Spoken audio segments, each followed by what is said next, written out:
You're listening to the Fast F1 podcast. Hello again, everyone, and welcome back to the Fast F1 podcast with me, Danny Kane. And I'm Eddie Kane. And today we are reviewing the 2025 Austrian Grand Prix. Close enough. It was pretty awesome. It was pretty darn good. Yeah, I really enjoyed it. I did too. There was action absolutely everywhere, every lap. We couldn't take our eyes off the screen. Yeah, there was. I mean, it wasn't the most action-packed in terms of like passes and whatnot, but no.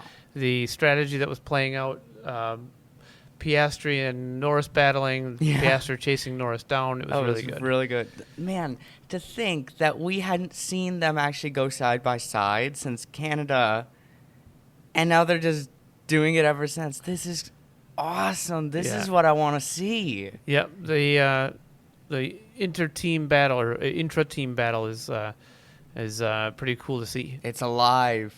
It's alive and well. And not just that it's the battle between the two of them, but it's also that it's the battle for the championship, which is pretty good. It is. So for our first championship at that.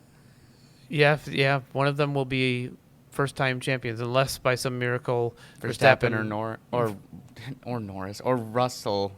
Verstappen or Hamilton. He's the only other champion on the grid. Well, or Alonso. Alonso will be able to It'll be a first-time champion, unless by some miracle Verstappen's car gets good. That's what I'm saying. I see what you mean now. Okay. Anyway. So catch us up on the news here, Didi. We've got a lot of news. Okay. Now, we've got a little bit much news. So I'm going to try and speed through this. So, first things first.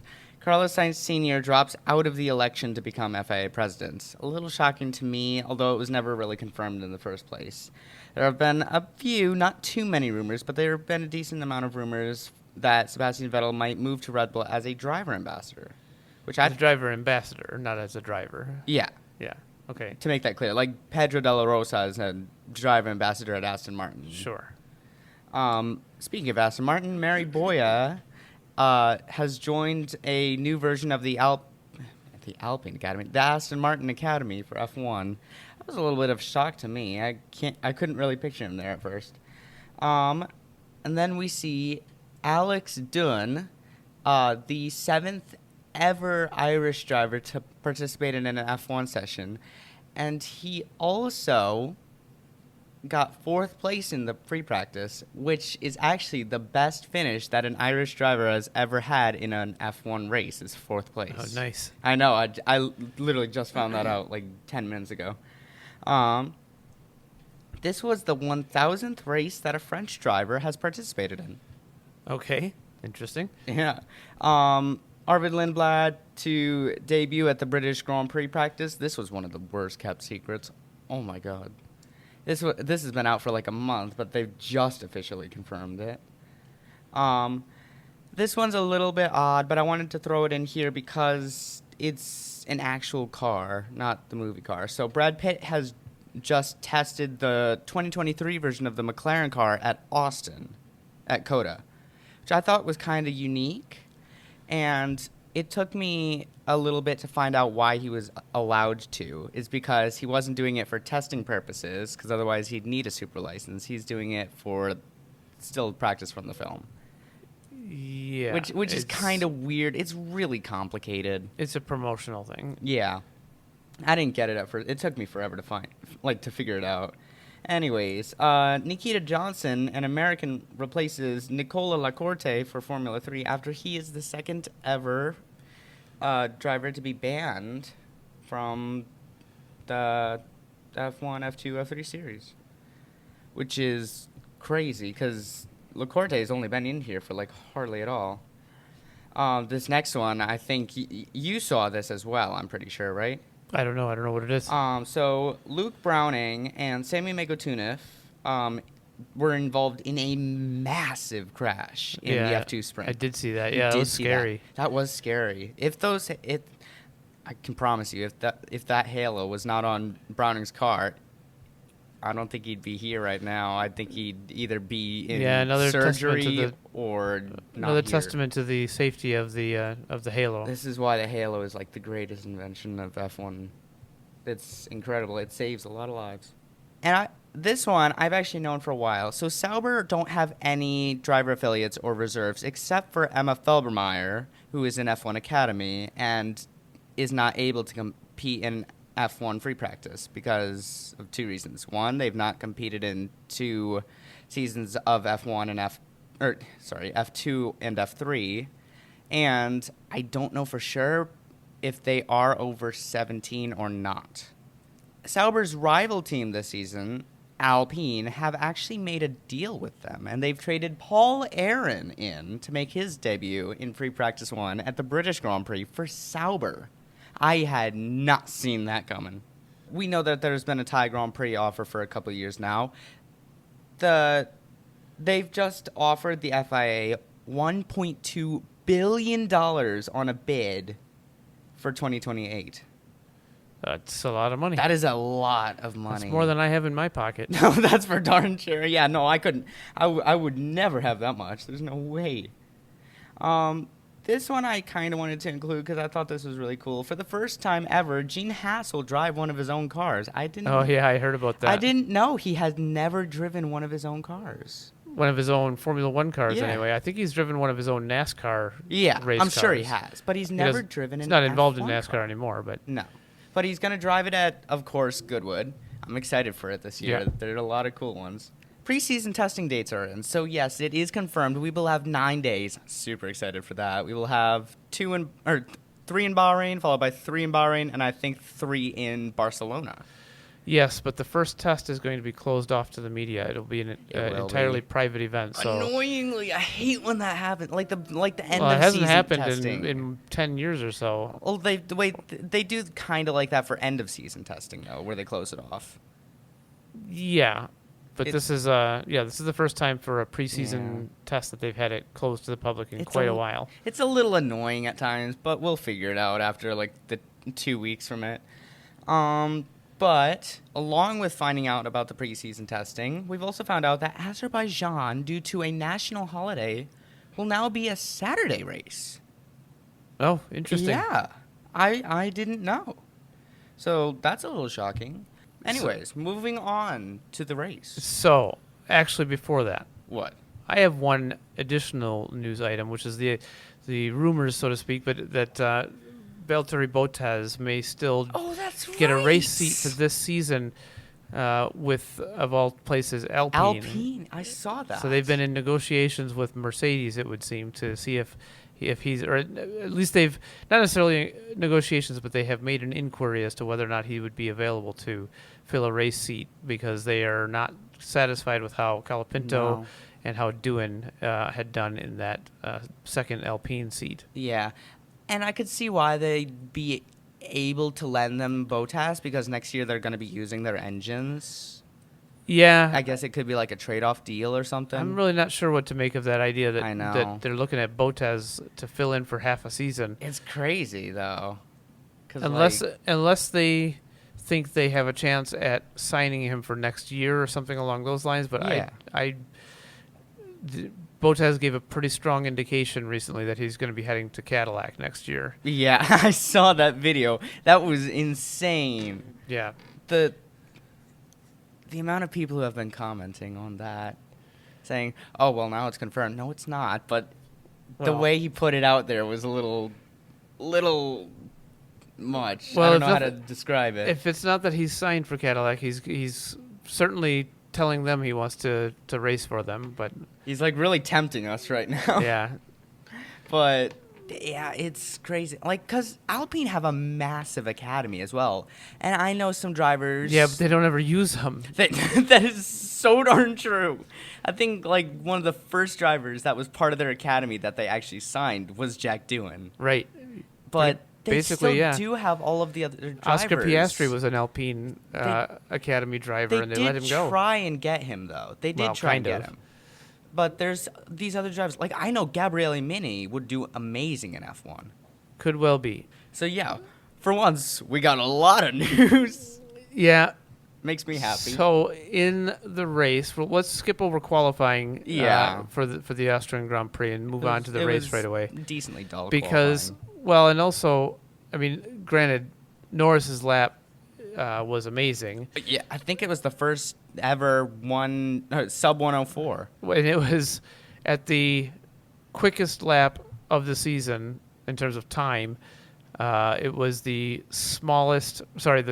largest gap between first and second of the season after last week, or the last race, which was the smallest gap between first and second of the season. Which is crazy to think that, because literally earlier in that day, they were 0.4 seconds apart. And granted, Verstappen and Piastri both didn't have a chance to do their second No. lap because of the yellow flag. But Verstappen was punished quite severely, starting 7th. well, punished is a little bit strong, but yeah, punished is a I know little what strong, you mean. Yes. I know what you mean. And either way, I don't think Verstappen was going to get above Piastri or Leclerc. Well, clearly He not. was not looking to be on that level. Well, clearly not. I don't think he would have been able to try anyway. Yeah. So then in the race, we had Norris finally had a relatively good getaway. Yeah. Leclerc had a better one, but with the short run to turn one, Norris was able to cover him off. And Piastri got by. And Piastri got by. Breaking my heart. Well, Leclerc, to a degree, you could say he made a mistake in Yeah. diving to the inside to try and get around Norris, but He also braked way too early. well, he didn't really have any choice in didn't. in all of it. He didn't. He kind of had to go to give the inside a try, and he was never going to hold off No. Piastri on the outside. I don't think so. No. And even if he had, by his own admission at the end of the race was like, third was the best we could have done. Even if I had managed to stay ahead of Piastri at the start, he would have gotten past us. Oh, I'm sure that's true.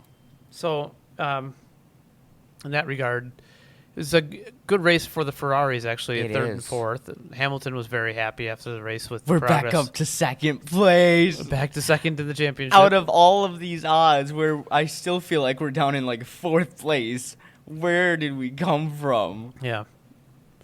But the first 20 laps, the action was definitely dominated by the McLaren battle up front. Oh, yeah. And I thoroughly enjoyed it, and I also thoroughly hated it because I did not want Because you're the big McLaren fan. I did not want to see the two of them taking each other Yeah, out. like the lockup with Piastri, where he When almost Piastri went into locked up and going into four. Yeah, scared oh my the crap out gosh. of me. Yeah, you jumped. That was crazy. But Yeah, Norris wow. Norris has switched back in turn 3. One of the only times he ever led, like without the pit stops. In play. You mean Piastri? Yeah, Yeah, he led for a corner. he led for a corner other than the pit stops. Yeah. With the pit stops, he led like a further 20. It was the only time that he had the overall lead, Yeah. I guess you could say. Yeah. And he led for a corner. Yeah. Not even a corner. No, he had like not the net lead, but the actual lead. Right. Yeah. Okay. Well, I mean, no, it would be the net lead, wouldn't Yeah, it? I know what you mean. Either way. But yeah, before we even saw most of that though, on lap 1, I'm gonna blame it on Max because I'm biased and no, it's all on Kimi. Yeah, Kimi I'm Antonelli made a big so mistake. upset. That was such a rookie mistake though. It really was, I yeah. couldn't. Yeah, so it was definitely rookie error on Antonelli's part. I couldn't have imagined a more of a rookie error, to be honest. As much as I have the biggest Italian bias. I am such a big fan of Antonelli. I'm such a big fan of Ferrari. But the thing is that he misjudged it by a lot. Yeah. A regular seasoned driver, obviously, they wouldn't do that. But, like, No, I don't know. he braked really late. Bottas went bowling while he was a pretty Yeah. pretty seasoned driver at that point. Yeah. Granted, it was wet conditions at that point. Well, but still. still. It's a mistake. He admitted it, and Verstappen,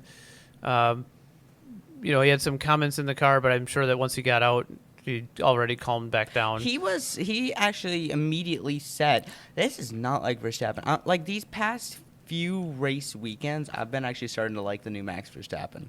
No, I don't. You don't? No, I think he's still. Ever since Imola, I feel like he's been getting more. He's acting more like a like a world champion should act. He saw Antonelli and he immediately said, no, nobody would do that on purpose. Well, Antonelli also came over and admitted immediately that it was his own fault. Yes. Which that goes a long way. But, you know, I'm surprised. Verstappen's still the same Verstappen. He's going to be just as sure-headed as he's always been, to put it euphemistically. But he isn't in with a real chance of winning the championship this year, and I think that's now he's definitely not. That's a part of it. Well, now he's definitely not. He's just lost 25 points to both. I don't know that I would say he's definitely not, but he's got highly unlikely. He's got a massive gap to them now all of a sudden. Yeah.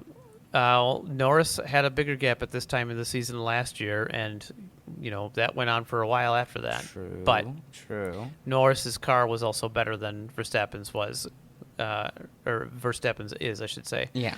And he was only battling Verstappen for the championship, basically, not two other drivers. Leclerc was in there every now and then, and Piastri was in there every now and then. Yeah. But it was largely Verstappen and right. Norris. And it makes sense though. But when you're 50 points behind now, that's when your drivers start losing the confidence. Yeah. And that does not help them in the championship whatsoever, because when they lose confidence, that affects their race performance. Right. Which is really not good. So speaking of race performances, there were a couple of standout performers in the race. There were several, actually. There were. Alonso did a good job to make his tire strategy work. He held off a hard-charging Bortoleto at the end of the race, who is, in my opinion, the driver of the race. I don't know. I feel like it's a toss-up between a couple drivers, in my opinion. Well, I think Bortoleto, Lawson was another one. Had a really good race, and good to see that he has finally kind of bounced back from after getting dropped by Alonso the Racing Bulls team. I'd have to say Alonso's one as well. It's crazy to think how he didn't score that any points, and then the past 3 weekends he's scored his first points. Yep. And Alonso's switchback that he made on Bortoleto. That was crazy. And the way that he messed used that up. Well, and there was a lot of hype about how Alonso was using the DRS from Lawson to help him hold off Bortoleto, but Lawson was also being told to keep Alonso in the DRS to try and pull him along, because the RB team knew that if Bortoleto got past Alonso, that he would probably pretty easily get past Lawson. So by doing that for several laps, it extended Lawson's ability to stay ahead. So he ended up in sixth. It was a really good result for him. Nico really Hülkenberg, was. another really good performer. Double points for Sauber. Sauber are cooking. Yep. Where did they come from? Very good result for them as well. So they were hanging out in Vegas all of last year, and then they just came back for Qatar. And then in the end, the race came down to the wire between Norris and Piastri. I do think that if the traffic hadn't gotten to be an issue in the last 3 laps or so, the Piastri would have gotten him. But at the same time, Piastri did look like the faster one the whole race. He did look well. He did, but I think he had the lion's share of the luck, I guess you could call it, the team in terms of the traffic. Norris was catching traffic at really inopportune times, and Piastri was largely catching him at better times. The team Piastri had a couple moments where he got held up by traffic, but not nearly as bad as Norris was getting him. Yeah, the team was also kind of pitting him a lot later than Norris every single time, and that was by his choice. That was by his choice. It was only the first stop, yeah. Oh, that's crazy. When Norris pit, they asked Piastri, would you rather pit immediately and be that's right, they did, be closer to Norris, but on the same tire strategy, or would you rather wait and be like have a bigger delta, but you have the tire advantage? And he wanted the second one. That's right, he said that. But then at the second stop, they undid all of that, so to speak, because he pit the very next lap after Norris. And and Norris had a slow stop as well. Or no, it was Piastri who had a slow stop. I don't recall which one of them had It was what. one of them had a slow stop. I think it was Piastri, because that risked the chances of there actually being a fight at the front, and I was pretty upset about that. But we still got it. Yeah, it was a really good race either way. It was a really good race. I was really happy with that. And it's one that we all kind of predicted would be the case, that we'd have a good race at Austria because there Yeah. always is a good race. in There Austria. always is a good race at Austria. So And there's always a good race at the upcoming race. yeah, at Silverstone. Yeah, we'll I'm get excited. there next week. But talking Next of week, it's tonight. yeah. Recording But this on a talking of Friday. predictions, let's move on to our predictions from the Austrian Grand Prix. All right. I am finally going to say, yes, we should totally do this. Because you are going to outscore me this time? Yes, finally. Yeah, okay. It's about time. It only took like 11 rounds. Well, You let's see. joking? Let's see how we did. So for pole position, I said Oscar Piastri, and you had said Max Verstappen. And it was actually Lando Norris. It was. And a look, strong pole at that. the craziest part is Piastri was third. Leclerc.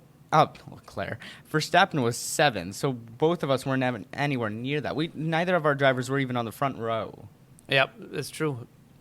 And for fastest lap, I said it'd be Verstappen. He didn't even Nice. finish a lap. Yeah, no, he didn't. You And I said- said Leclerc.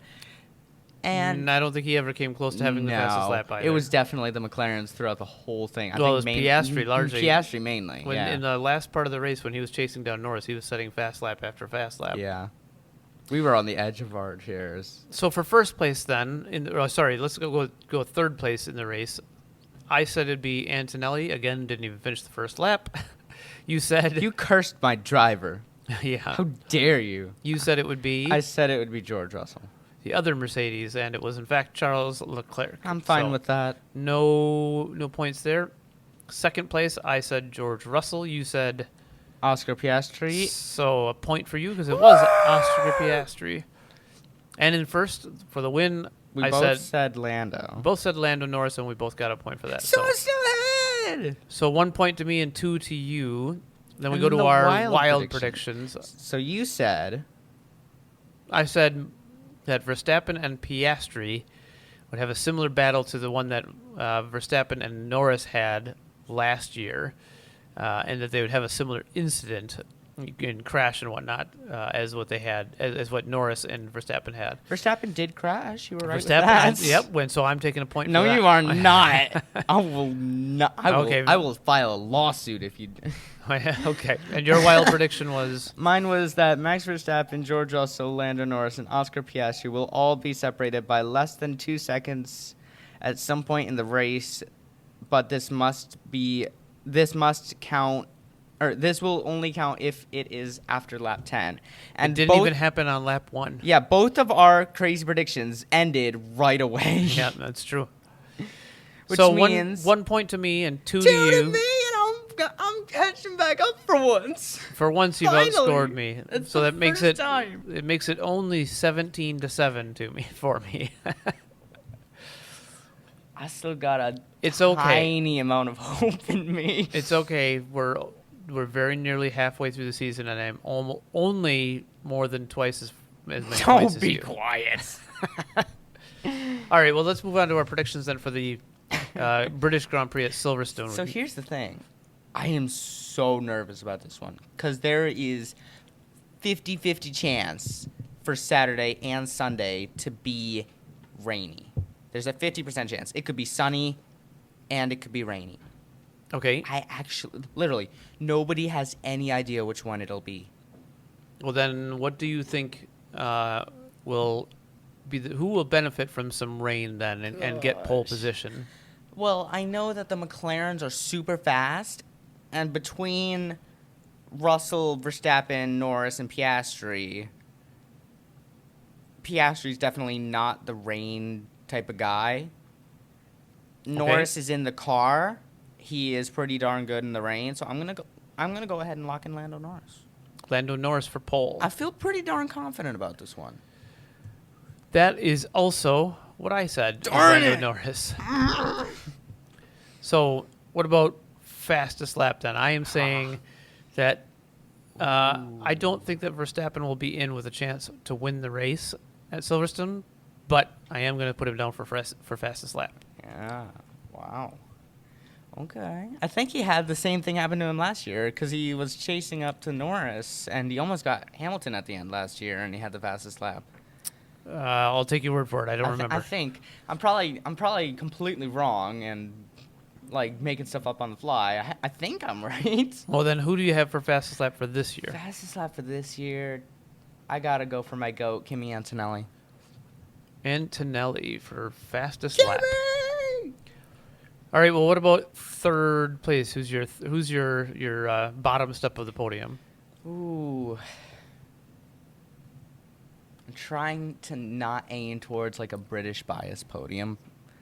Because it's so hard to not have, because it, like, there's never been a 1, 2, 3 for a British driver at Britain. Okay. And I don't think it's likely to happen this season. Well, it could. I think it was more likely last season. It was way more likely last season. They started first, second, third. Okay, so who do you have? Oh, gosh. Put your nickel down. That was not a nickel, but okay. I'll just choose random on George Russell. George Russell? I feel like I messed up so bad. Oh, God. Well, I was thinking that I was going to do Russell, but I kind of changed my mind last minute here. So I'm actually thinking Piastri. Yeah, I think I changed my mind last minute, too. Last 2 minutes. So what I will say, though, is that I'm going to say Russell will get second place. Second for Russell, ahead of Piastri. Yeah. So, I think I know who you're going for the win. Do you, though? I think so. And if Well, who's second for you? Well, second for me, I think it's got to be Max Verstappen. It's hard to bet against a 4-time world champion It is. when he's Except for the fact been that he- outperforming his car this year. And, well, I mean, it's designed all 100% for him. So who then would be your race winner? Keeping in mind, of course, that Norris has not yet won 2 races in a row. Ever. Well, unless you count, well, he has, but he's not won 2 races in a row in the same season. In between seasons. Not won 2 races in a row in the same season. In between seasons. Because he won Abu Dhabi last year and Australia this year. But yes. So who's your first place? Lando Norris. Lando Norris. That is also what I said. Piastri is not on the podium for mine. That's true. And I'm saying Norris as well. So my crazy prediction is... What's your wild prediction? I have been trying really hard not to let what I want to be my crazy prediction take over. The same thing happened to me last weekend where I'm like, I really want to put Verstappen will get enough points to get a race ban. But I'm trying to steer away from that because I want to catch up to you so bad. So I'm going to say... He'd have to get 3 at this point. Oh, yeah, because 1 was taken away. Oh, 2 of them were. So he's down to That's 4. 9 points. Oh, no, he has 3. Yeah, you're right. So I'm going to have to say PSG will lead the Grand Prix weekend without the lead of the championship. Piastri is going to lose out. He's going to lose the lead of the championship. Will you let To me who? have that? Oh, to who? I'm pretty sure there's only one mathematical option. That's true. Lando Norris. No, Gotifi's going to come back and like steal some points somehow, like physically steal some points. So Piastri will leave will leave Silverstone without the championship lead. I'm going to say that Sauber is going to get another double points finish. Ooh, which would be awesome for them. that would be back to back. It'd be, I think, 4 races in a row for Hulkenberg scoring points. Wait, Spain? Did he score in Canada? I think so. Oh yeah, he did because he got those places on the opening lap when Colapinto and Albon went off. If you say so, I don't remember. I think you're right, Dad. Wow.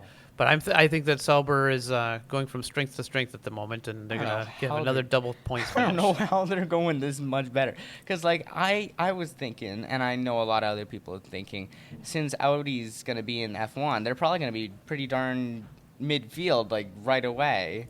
Well, we'll have to see. But ever since we saw Sauber last year, we were all worrying, like, they're probably not going to have enough money to be up there right away. And now they're climbing from out of nowhere. Audi's a big German company with a lot of money. Yes. They'll figure it out. Volkswagen, gosh, you can always trail it back to Volkswagen in Germany, no matter what you talk about. Well, that's going to do it for this episode. We've got Yes. the British Grand Prix at Silverstone. First practice is in I'm about so excited. first practice is in about 8 hours time. Yeah, the F1 75 British Grand Prix. It's 75 years. Yep, That's so crazy to think. I know, and Because I've been alive for 75 years. you've been alive for all of about I was standing by Queen Elizabeth II for the first one. probably so. Yeah. All right, so that's it for this episode. Make sure you give us a like and a Yeah. subscribe. Give us a 5-star review. All of Yeah. the different things that you can do online that are so much fun for everybody to do. Yeah. Make sure you do those things. Like, crush the buttons, smash them. Don't smash buttons. We will see you next time. We will see you next time. Until next time, I'm Danny Kane, And I'm Eddie Meddy, okay. and this has been the Fast F1 podcast. Bye.